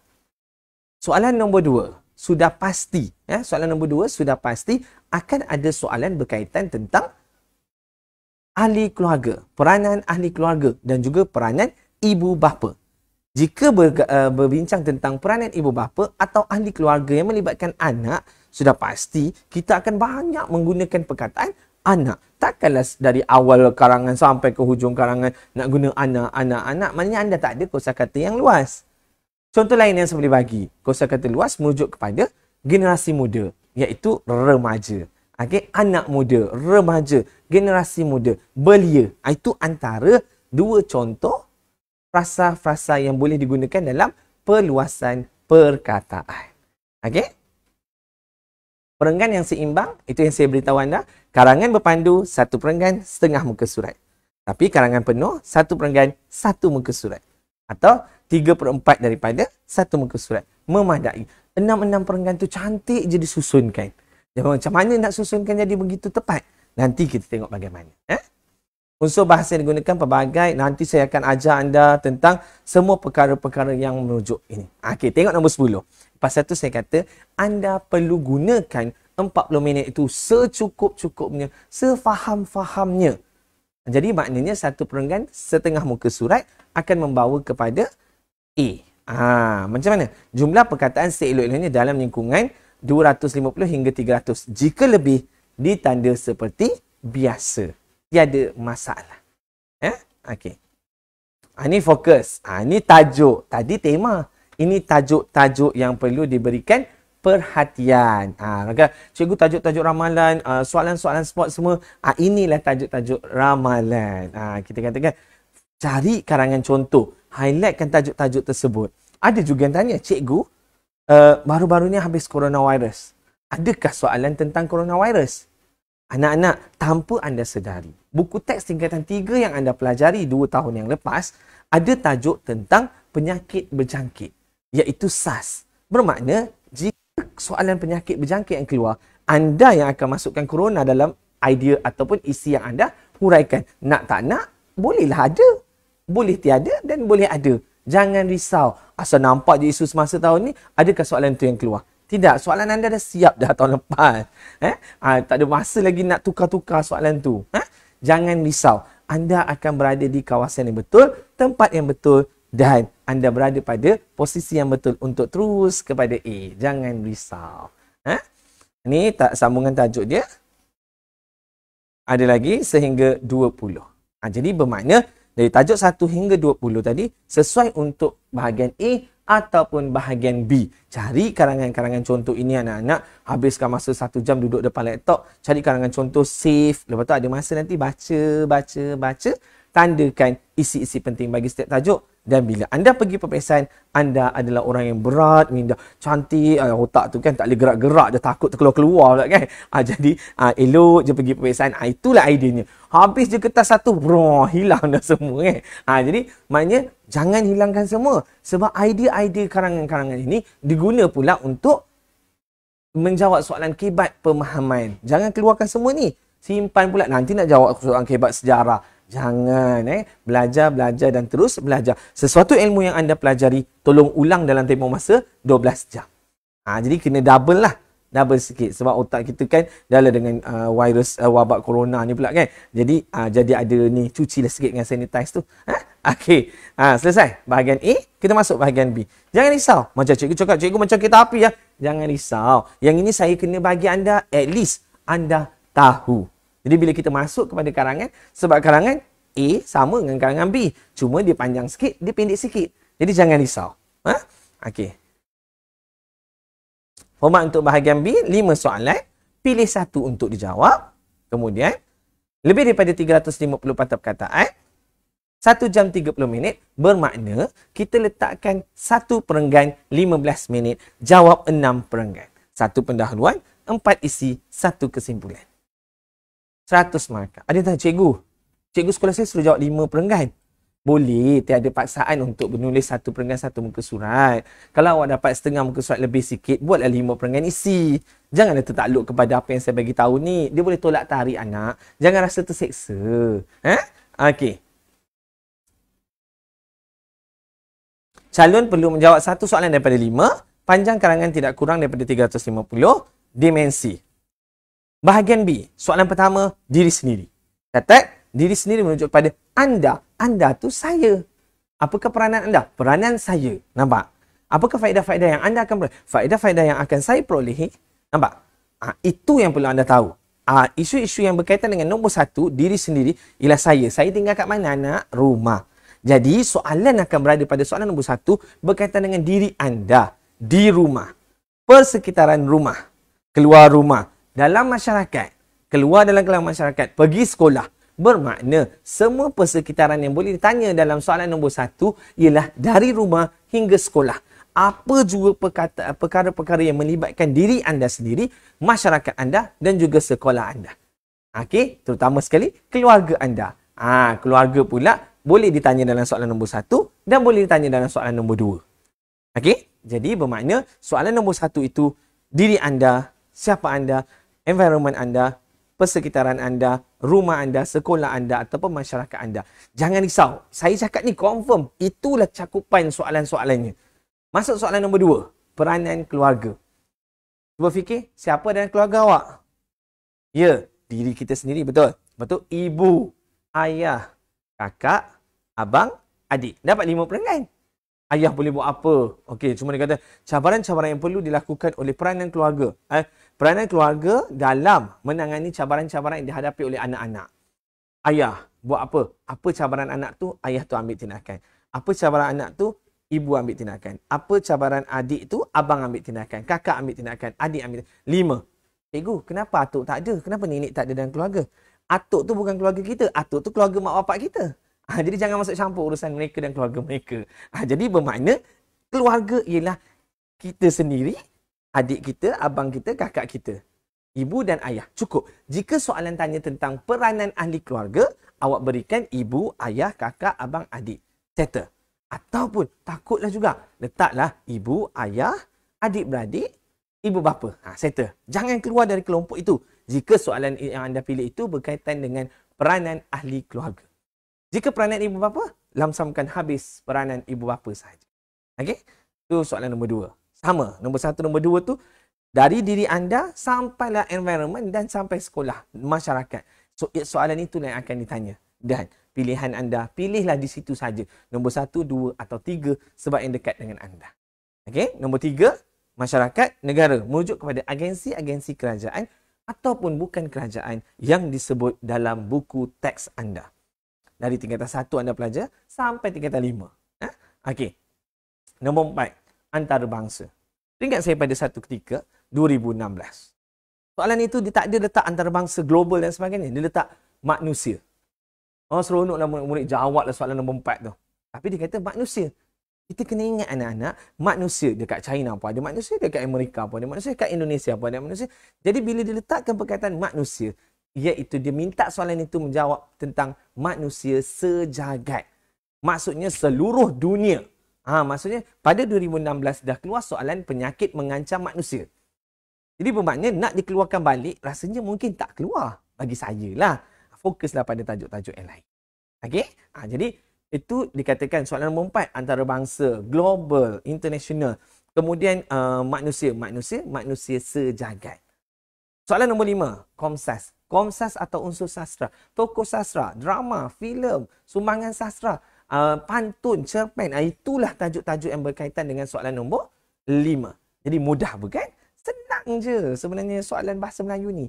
Kita dah tahu. Dan cikgu dah kata dah, tak payah mengada-ngada nak jawab soalan nombor 4 dan nombor 5. Pilih 1, 2, 3. Saya dah kecilkan skopnya pula. 1, 2, 3. Apa yang berlaku dari rumah anda sampailah sekolah anda dalam kelompok masyarakat. Memang soalan tajuk-tajuk itu saja yang keluar. Tajuk pun saya dah bagi, tema saya dah bagi, dimensi pun saya dah bagi. Apa lagi? Gerakkan langkah anda terus untuk mencapai A+. Okey? Masa diberikan 1 jam 30 minit, satu isi 15 minit. Praktis dari sekarang dalam masa 10 hingga 18 hari ini, itu je masa yang ada. Okey? Ini semua ni saya akan fokuskan kepada masalah anda. Nanti saya akan selesaikan. Jika anda berada di kelompok ini, dalam kelompok ini, 300 hingga 350 patah perkataan, anda akan ditanda seperti biasa. Tetapi tidak akan cemerlang. Maka maksimum akan dapat 60. Itu jika bahasanya baik, ideanya tepat. Okey? Dan 300 hingga 339. Impression turun sedikit, maka anda baru 50. Jelas? Macam tu je penandaan akan dibuat. Ya anak-anak? 251 hingga 299. Apa akan berlaku di situ? peringkat baik sahaja. Jika bahasa anda iaitu level up lah. Cantik, dia dekat muka sudut depan, muka sudut belakang penuh dan dihurai dengan jitu, padu, tanpa boleh ditanya apa-apa lagi pada isi yang diberikan, barulah anda layak. Tapi inilah kelompok markah yang anda akan perolehi. Okey? Peringatan tegas. Tulis lebih daripada 350, 6 atau 7 perenggan ikut keselesaan dan kesesuaian anda. Okey? Menepati tugasan. Idea relevan, dihurai dengan jelas, matang, dengan contoh-contoh yang sesuai. Bahasa gramatis, kosakata luas, semua saya dah terangkan. Ungkapan menarik. Kalau rasa tak reti sangat, tak payah. Sebab apa? Nanti saya ajak anda dibekalkan dengan kaedah PIK tu, dah ada dah frasa-frasa menarik. Jangan risau. Okay, pemerenganan seimbang juga saya dah jelaskan pada anda. Komponen utama dalam penulisan karangan. Jadi, jom kita pergi kepada papan putih kesayangan saya. Okay? Baiklah. Kita tengok ini papan putih saya. Sure, anda semua nampak rasa nampak? Cantik, tak ada masalah. Karangan sama seperti orang. Orang ada kepala, ada badan dan ada kaki. Okey? Ambil kertas kosong, ambil pen, kita akan lukis sama-sama. Okey? Perkara pertama, kita lukiskan bahagian kepalanya. Okey? Kemudian badannya, kaki kanan dan kaki kiri. Ya, orang lidi. Dia ada tak ada leher tau orang lidi ni. Tangan kanan dan tangan kiri. Okey. Apalah cikgu ni kan? Kemudian kita bahagikan kepada 3 bahagian. Okey. Dah nampak dah. Ya. Kemudian kita bingkaikan dia. Di mana kita nak tahu nama dia PIK? Di sini. P pendahuluan, I isi, K kesimpulan. Jelas? Dapat tak Raja seperti ini? InsyaAllah dapat. Okey. Bahagian pendahuluan. Kita akan pisahkan dia kepada 3 bahagian. 1, 2, 3. Okey. Apa bahagian-bahagian tu? Bahagian-bahagian tu ialah I, isu. Bahagian kedua ialah hangatkan isu. Hangatkan isu itu bermakna kita panaskan isu tersebut. Dan bahagian ketiga ialah kehendak soalan. Bila kita susunkan dia secara sistematik, dia akan jadi bahagian 1, I, isu. H, I, hangatkan isu. Dan KS, kehendak soalan. Okey. Simpan dulu bahagian pendahuluan. Masuk bahagian isi. Tengok bukan saya kata sahaja-sahaja je buat orang lidi ni. Tak, dia berlaku secara kebetulan. Nampak tak? Rasional saya. Isi 1, isi 2 dan isi 3. Anda perasan tak? Bila anda membaca karangan-karangan contoh, bila sampai pendahuluan, cantik. Masuk pendahuluan isi 1 tu macam dah down sikit. Tapi isi 2 tu kena ada kekuatan. Macam mana manusia boleh berdiri tegak? Di situlah terletaknya tulang belakang. Itu rasional mengapa saya pilih orang sebagai sesebuah karangan. Okey. Dalam bahagian A, saya kata tadi 3 isi. Jangan buat lebih-lebih. Okey. Kita kotakkan di situ. Bahagian A sama dengan 3 isi. Bahagian B sama dengan 4 atau 5 isi. Okey. Bahagian A ialah 3 isi. Bahagian B ialah 4 atau 5 isi. Setiap isi-isi ini, isi 1, isi 2 dan isi 3, 1, isi 2 dan isi 3, mesti dihuraikan secara jelas dan mantap kepada isi, tambah huraian, tambah contoh, tambah penegasan,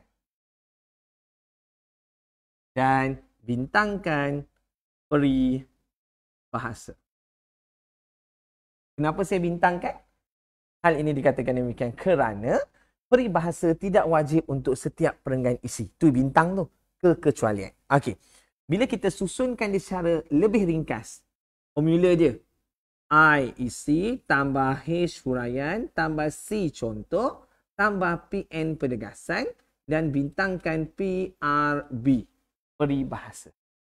Anak-anak dah nampak dah kan? Okey. Kita tengok pula bagaimana perjalanan ayat perengan isi. Ayat isi dan ayat penegasan. Ayat isi dan ayat penegasan perlu selaras. Selaras itu bermaksud jika soalan itu berkata tentang amalan membaca. Okey. Langkah-langkah untuk menggalakkan amalan membaca. Langkah utama untuk menggalakkan amalan membaca ayat isi ialah ibu bapa boleh mewujudkan perpustakaan mini di rumah. Okey. Masuk huraian dan contoh. Masuklah cerita-cerita pasal huraian dan contoh sampai nak satu muka surat. Masuk penegasan. Jadi jelaslah di sini bahawa dengan mewujudkan perpustakaan mini di rumah, minat membaca dalam kalangan anak-anak akan meningkat. Jelas? Perkara itu sangat mudah. Bermakna anda buka dan tutup dengan perkara yang sama. Barulah huraian dan contoh anda akan berada dalam zon selamat. Okey. Huraian dan contoh pula. Dalam huraian dan contoh, mesti menjawab kepada 5W1H. Apa itu 5W1H? Ya, what, where, when. Yelah kan, cikgu bahasa Inggeris cakap apa? 5 wife, 1 husband. Ya, bukan. 5 waktu solat satu hari. Sejuk sikit hati kan. Okey, jadi apa tu? Apa, bila, di mana, mengapa, siapa dan bagaimana. Adakah nak menggunakan semua ni mesti dijawab begitu?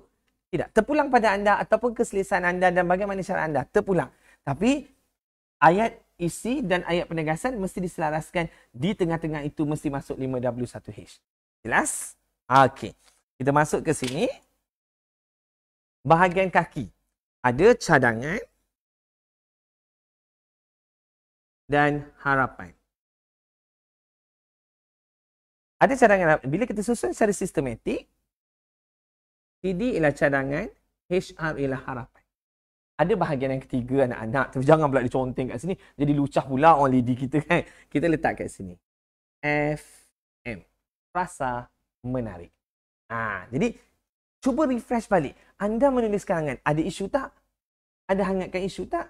Ada kehendak soalan? Ada cikgu tak? Tapi tak tahu macam mana ayat Anda tulis. Tak reti pula nak ingat kan? Tapi kita refresh balik, Anda akan tahu. Mesti kena ada isu, ada panaskan isu tu, hangatkan isu, kehendak soalan. Ayat isi pula, ada tak isi huraian contoh penegasan? Menjawab tak 5W1H? Atau main goreng-goreng macam tu saja? Okey, dalam cadangan, ada tak perasaan menarik? Ada tak ayat harapan? Ayat harapan tu pula, cikgu, ayat harapan yang saya berharap ke? No, tidak. Ayat harapan ialah kesan. Kesan isu itu. Bila kita sokong, bila kita tangani, baru jadi keadaan itu mantap dan padu serta jitu. Okey, sekarang ni kita tengok pula apa yang ada dalam setiap perkara ni. Okey. Dalam isu, saya bekalkan 3 perkataan. Negara, nokta. Okey, pembangunan, nokta, dan manusia, nokta. Okey. Dalam negara, pembangunan dan manusia, saya letakkan di situ namun, koma, isu, tambah dengan definisi isu. Okey. Letakkan definisi isu. Okey. Jadi bila kita katakan di situ, hangatkan isu pula. Saya bekalkan 3 perkataan. Bibir atau mulut. Ayat kedua dia, dada. Oh, cikgu ni seksi betul. Bibir, mulut, dada kan? Dada dan sorong radio. Tahu tak benda tu? Bibir. Perkara ini meniti dari bibir ke bibir dalam segenap lapisan masyarakat. Perkara ini juga sering menghiasi dada akhbar dan terdengar dalam corong-corong radio dan televisyen. Itu yang saya letakkan. Maknanya, Kenapa saya letak bibir atau mulut? Maknanya kalau meniti dari bibir ke bibir, kita dah guna dalam karangan pandu. Menjadi buah mulut dalam kalangan masyarakat, kita letak dalam karangan penuh. Lepas tu kita bagi 2. Jadi kesesuaiannya terpulang kepada anda. Okey. Yang ketiga, saya letakkan bangau. Pernah tahu tak cerita tentang bangau ni? Bangau, kenapa engkau kurus? Macam mana aku tak kurus? Ikan tak nak timbul. Ikan pula salahkan rumput panjang sangat. Rumput salahkan kebau tak makan rumput. Jadi suasana itu, boleh tak kita amalkan dalam kehidupan masyarakat kita? Tak. Jadi siapa yang kita nak salahkan? Adakah kita patut saling itu yang kita letakkan bangau di situ. Dan kena soalan, noktah ataupun tanda soal. Jadi sangat jelas di situ. Jadi bila kita nak menulis sebuah karangan, anda ingat tak? Jika anda mula sesebuah karangan, keluarlah perkataan dalam era globalisasi ini. Pada era globalisasi ini. Dalam kita mengikut rentak kemodenan sekarang. Yes, kan? Kita letak di mana? Sebelum perkataan negara ini, kita letakkan PEMI. Bukan nama girlfriend, PEMI itu kan? Okey, pada era moden ini. Jadi bila kita letakkan perkataan itu, kita ambil isu. Isunya gejala buli. Contohlah, gejala buli semakin berleluasa dalam kalangan anak muda remaja hari ini. Okey, apa itu buli? Buli ada definisi buli. Okey, bila dapat, apakah langkah-langkah, huraikan langkah-langkah yang wajar diambil untuk menangani masalah itu. Jadi kita mulakan. Okey, pada era moden ini, okey, negara kita semakin maju, pembangunannya semakin rancak, manusia pula semakin hari semakin bijak. Namun gejala buli semakin bermaharajalela dalam kalangan murid hari ini. Definisi buli. Buli dapat didefinisikan sebagai suatu pelakuan, sesuatu pelakuan untuk menangani gejala buli dapat merupakan satu pelakuan mengejek atau memukul seseorang tanpa memikirkan kesan atau akibat. Jadi dapat di situ. Kemudian huraikan lagi, bagi contoh, bagi apa, dah cantik. Perkara ini sering meniti dari bibir ke bibir dalam segenap lapisan masyarakat. Perkara ini juga sering menghiasi daerah akhbar dan terdengar dalam corong-corong radio dan televisyen. Siapakah yang harus kita salahkan? Wajarkah kita saling menuding jari antara satu sama lain? Dan seperti dalam lirik lagu Bangau Oh Bangau, tentunya tidak, bukan. Hakikatnya, terdapat beberapa prakarsa yang pragmatik yang perlu diimplementasikan untuk menangani gejala buli ini habis-habisan. Jadi settle di situ. Jadi maknanya semua ni awak perlu tahu, begitulah digarapnya jadi cantik. Dah ada frasa menarik di situ, tak perlu fikir-fikir lagi cogang kata ke, kosakata luas dan sebagainya. Nanti saya akan bekalkan kepada anda. Okey, masuk huraian ni saya dah terangkan tadi, masuk penutup. Bahagian penutup kita letakkan kesimpulannya. Kesimpulannya, semua pihak hendaklah dibekalkan 3 perkataan, iaitu bahu, suara, hati. Okey, dalam isu. Dalam dia menyokong isu ataupun menangani isu. Okey, persis peribahasa, itu kita masukkan frasa menarik. 3 perkataan, bukit, lurah dan masalah. Okey, kemudian ada 3 lagi perkataan, sirih, serai, tebu. Ini bukan rancangan masakan. Okey, lepas tu ada pula kayu. Kayu dan unggun api. Okey, selesai kat situ. Okey, ayat harapan pula. Ayat harapan tadi saya cakap, harapan ini bukannya saya berharap. Tu bukan. Dia ialah kesan. Kesan, isu kepada individu, masyarakat dan negara. Barulah anda faham apa itu sebenarnya yang dimaksudkan oleh perkataan-perkataan itu. Yang diperlukan. Cadangan tu apa? Harapan tu apa? Okey, bila kita nak mulakan kesimpulan, kita ambil perkataan kesimpulan ini. Tak payah hafal banyak-banyak lah. Awak ambil 2 je contoh. Satu, konklusinya. Satu, intihannya. Saya harap dalam video jelaslah tulisan saya ni kan. Saya rasa nampaklah semua tu. Okey. Jadi, bila kita masuk kesimpulan. Okey.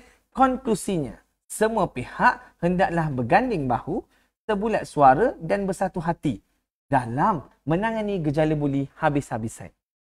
Perkara ini persis peribahasa, ke bukit sama didaki, ke lurah sama dituruni, setiap masalah pasti ada jalan penyelesaiannya. Rakyat di negara kita diseru agar mengamalkan peribahasa seikat bagai sirih, serumpun bagai serai dan selubang bagai tebu. Hal ini dikatakan demikian kerana jika kayu hanya sebatang, unggun api tidak dapat dinyalakan. Dengan ini, gejala buli dapat diatasi sekaligus akan membawa negara ke arah wawasan kemakmuran bersama 2030 dengan jayanya dalam melahirkan individu yang penyayang, masyarakat yang penyayang dan juga negara yang gemelang, gemilang dan terbilang. Jadi maknanya semua ini dalam satu cakupan yang menunjukkan frasa-frasa menarik, kosakata luas seperti saya terangkan tadi dalam karangan anda. Kita kembali pula kepada slide saya tadi. Okey. Baiklah, itu yang kita nampak, dalam komponen utama dalam penulisan. Okey. Ini yang saya lukiskan dalam bentuk grafik. Nampak kan? Okey. Yang ini masa saya bentangkan di peringkat kebangsaan, inovasi PIK ini telah memenangi pingat emas dan pingat perak sekitar 2019 Jun dan Julai pada tahun tersebut. Okey. Kemudian anda boleh juga menonton dalam channel YouTube saya, iaitu channel Cikgu J. Okey, channel Cikgu J. Okey, dalam penulisan karangan. Jadi anda teruskan, jangan lupa subscribe channel saya. Okey.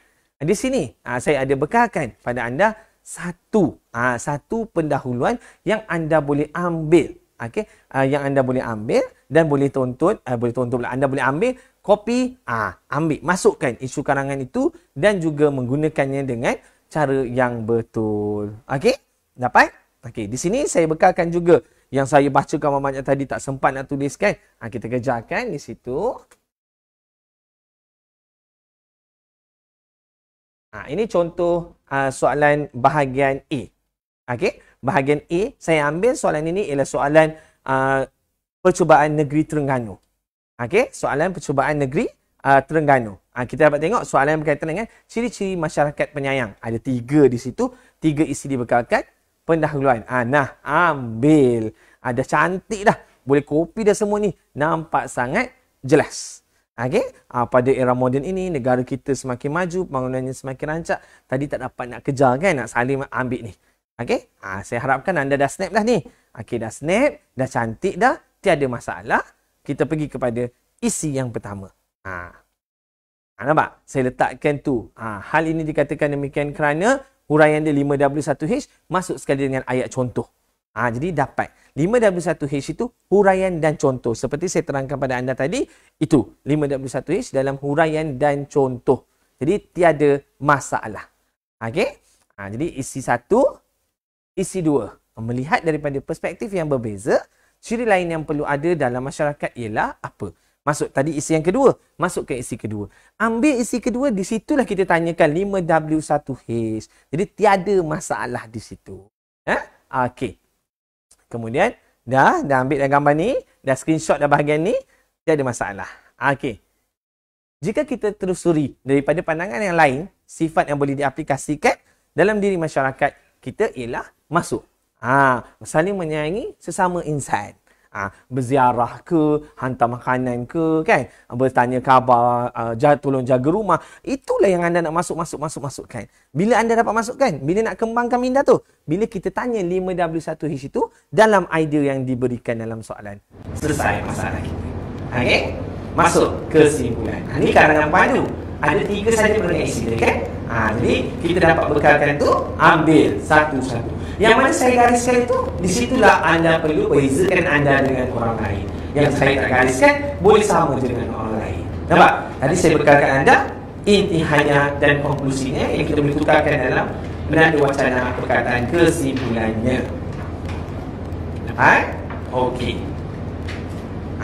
Kemudian bahagian B pula, kita ambil soalan isu vandalisme semakin berleluasa di sekolah. Okey, apakah langkah yang boleh diambil oleh pihak sekolah untuk menanganinya?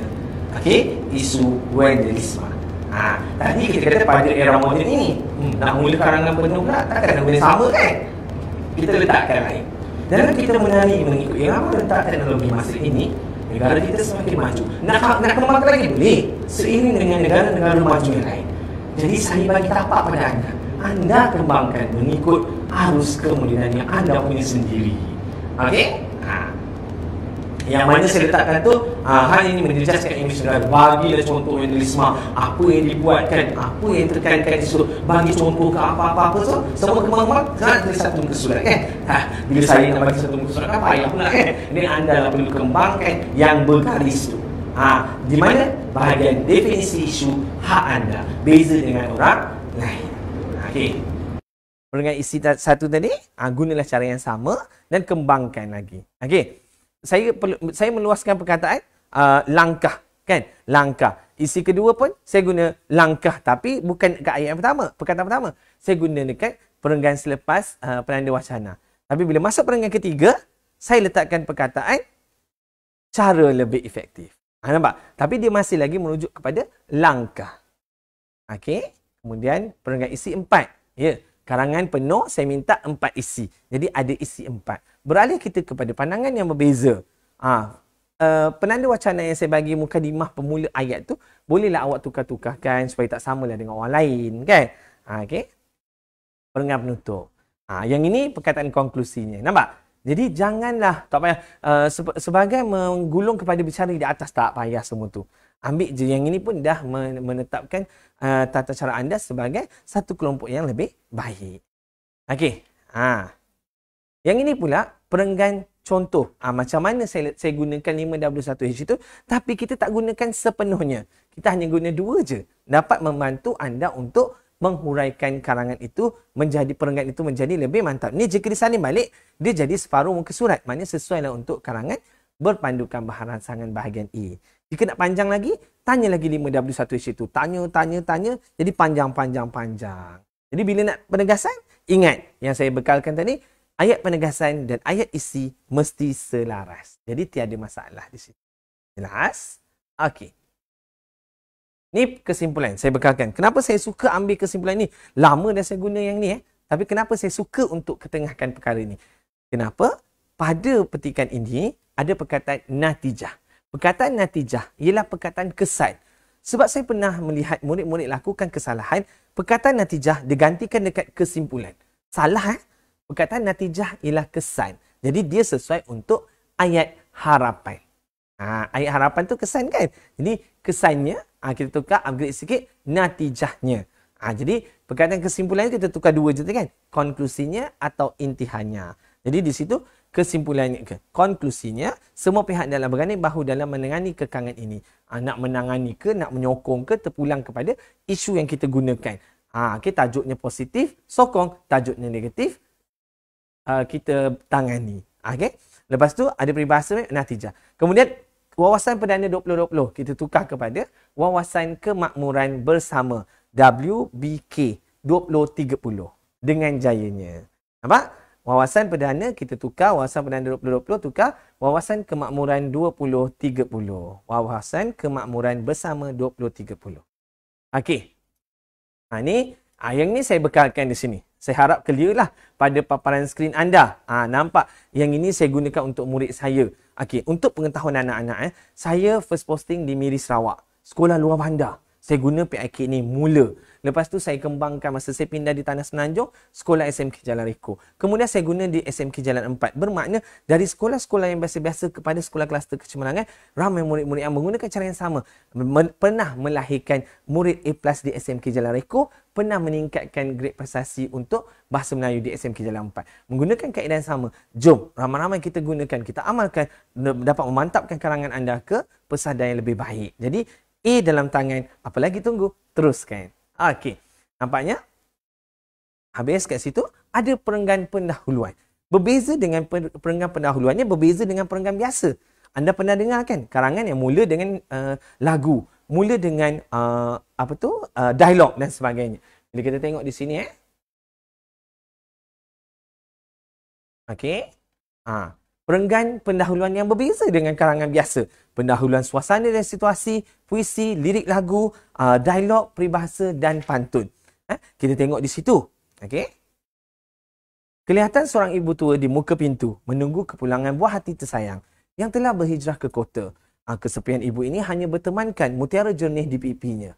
Ia kita ambil 2 hingga 5 dan kita tuliskan ke tengah sedikit. Nampak? Kemudian suasana di atas izhar. Izhar bermaksud jelas. Menunjukkan kesedihan seorang ibu tua yang disisihkan tinggal di kampung. Isu warga emas kian berleluasa dalam kalangan masyarakat kita. Kemudian walaupun negara kita semakin maju, pembangunannya semakin rancak. Nah, sambungkan PIK tadi seperti biasa, karangan anda menjadi luar biasa baik. Okey, ini untuk suasana. Yang kedua untuk puisi. Puisi ni anda screenshot, anda ambil dan boleh gunakan. Jika berkaitan dengan soalan berkaitan tentang remaja. Dalam soalan nombor 1, nombor 2, kalau dah hafal, lamsam gunakan sahaja. Okey, kemudian yang ketiga, lirik lagu. Kalau nak tulis lirik lagu, tak payahlah sibuk nak menghafal. Lagu tu mula macam mana? Campak pula pemadam kat kawan. Lagu tu mula macam mana? Habis macam mana? Tak payah. Kita hanya ambil bait lagu, baris lagu yang ada kena-mengena dengan tema kita saja. Okey? Contohlah, ni tajuknya tentang amalan budi bahasa budaya kita. Okey? Kita dot.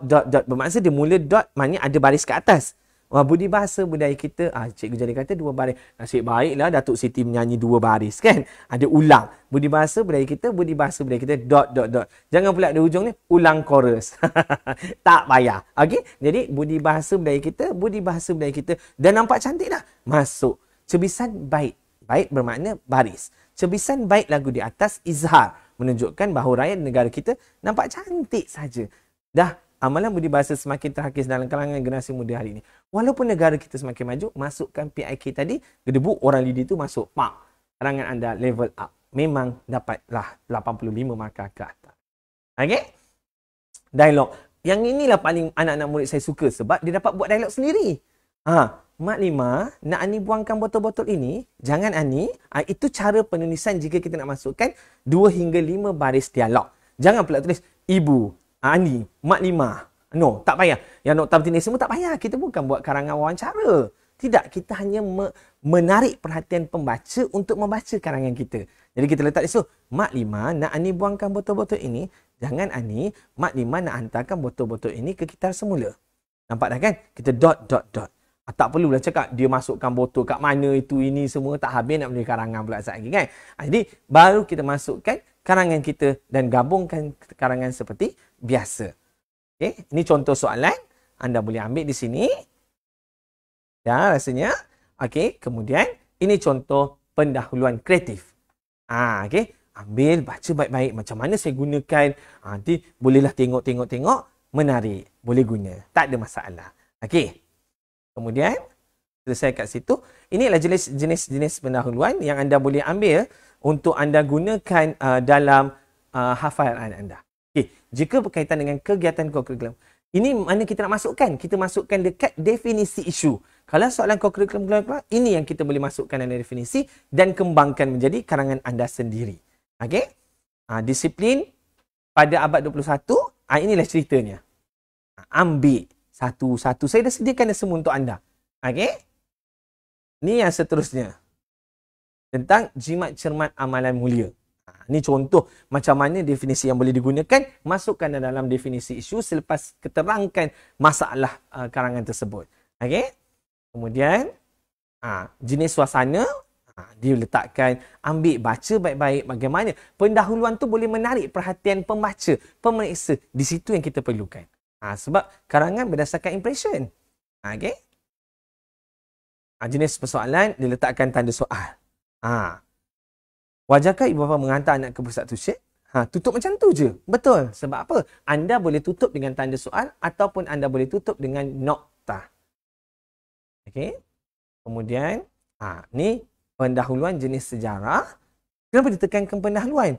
Macam kita tengok orang, first impression tu penting kan? Jadi dari pendahuluan kita tegakkan semuanya menjadi yang terbaik. Okay, ni berkaitan dengan gabungan. Baca balik semua ni. Tak ada snap kan? Nak kena tengok balik, baca balik, faham balik sebaik-baiknya. Okay. Yang ini saya dah tekankan tadi, ada 5 ayat dalam sesuatu perenggan, ayat isi, huraian, contoh serta penegasan. Okey, apa sebenarnya ayat isi? Inilah mengandungi kata kunci, semua yang diterangkan tadi. Jadi fahaman kita jelas, kita faham baik-baik. Oh, ini yang Cikgu Jali masukkan. Ini yang kita kena buat, ini yang kita kena tulis. Okey, ini ayat huraian. Huraian lanjut daripada idea utama. Macam mana kita nak menggunakan 5W1H, baca ni dan fahamkan sebaik-baiknya. Macam mana pula kita nak masukkan contoh? Ayat contoh pula ialah untuk membuktikan idea kita bekalkan itu maujud, kita dapat rasai, kita dapat alami. Anak-anak, makin anda meninggalkan kesan kepada pemeriksa, makin tinggilah markah anda. Okey? Okey, ayat penegasan sama juga saya katakan tegaskan kepada ayat isi tadi. Okey? Kemudian ini contoh. Ini contoh perenggan isi yang ada diletakkan ke semua perkara-perkara elemen-elemen tadi dalam penulisan sesebuah karangan. Okey. Ini contoh penutup yang berbezalah daripada tadi. Ini kalau nak guna teknik yang biasa-biasa saja. Okey? Okey, kemudian ni kelemahan. Tengok. Tulisan buruk sukar dibaca, elakkan. Kesalahan penggunaan tanda baca, elakkan. Kegagalan menyampaikan maksud ayat. Ayat tergantung, tidak mementingkan pemerengganan. Ini semua bertentangan dengan apa yang saya terangkan tadi. Tolong jangan jangan ulangi kesalahan-kesalahan ini jika pernah anda lakukan sebelum ini. Ini juga perlu ditegaskan. Daripada memberikan teknik-teknik yang perlu dibuat, teknik yang perlu ditegah, perlu diberitahu supaya jangan mengulangi kesalahan yang sama. Terdapat banyak sangat kesalahan ejaan. Okey, nanti masa saya huraikan kertas 2, saya bagi beberapa kesalahan-kesalahan ejaan yang pernah dilakukan dan boleh ditegah. Okey? Ini ialah tajuk-tajuk untuk bahagian B. Okey, tajuk-tajuk penting. Tadi saya bagi fokus tajuk untuk bahagian A dan gabungkan dengan tajuk bahagian B ini. Carilah karangan contoh, tandakan isi-isi penting supaya anda ini seorang yang berilmu, memahami dan mengetahui isu-isu semasa menjawab bahagian kertas 1. Okey. Selesai kat situ. Okey, ini juga tajuk-tajuknya. Okey. Dah selesai kat situ. Dan akhir kalam. Okey. Asimilasikanlah ilmu yang anda miliki dengan sikap tenang, rendah diri dan selalu memelihara harga diri. Bahasa ialah pakaian akal, bahasa ialah pakaian otak, bahasa ialah keturunan bangsa. Sekian, terima kasih. Kemudian, boleh ikuti saya di ruangan Cikgu J. Di situ ada tertera nombor telefon saya untuk bahagian komersial tu. Tak jawab pun tak apa kan. Okey, ada channel YouTube saya. Jangan lupa subscribe. Jumpa lagi minggu hadapan untuk kertas 2. Assalamualaikum dan salam sejahtera. Bye.